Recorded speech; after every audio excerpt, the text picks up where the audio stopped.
10 santimetr qilib kesib olganman. Eniga 120 tomoni bilan. 2 marta yaxshilab suv bilan jivitish kerak.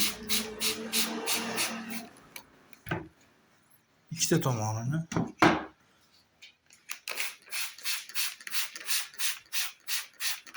Har bittasini jivitib, olib borib yopishtiriladi. Chunki qurib qoladi bu. Svejiy turganda yopishtirib olish.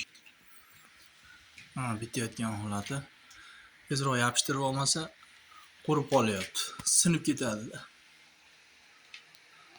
Kesib yopishtirgandan ko'ra bu shpakilovkada ham qiynamaydi. Kesganda shpakilovkada qiynaydi bu. Shuning uchun iloji boricha butun tushirish kerak.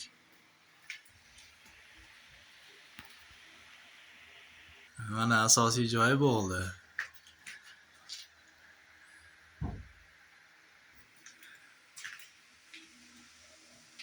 Mana 10 santimetrda ilib bo'ldim. Oxiriga yetkazib, men aytgandan ko'ra yaxshi chiqdi. Valna tekis.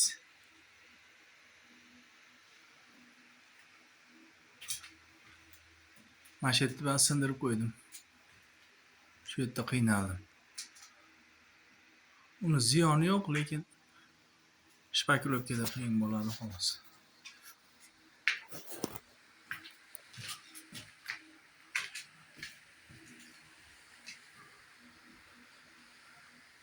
Endi tagini yopishtirib chiqaman.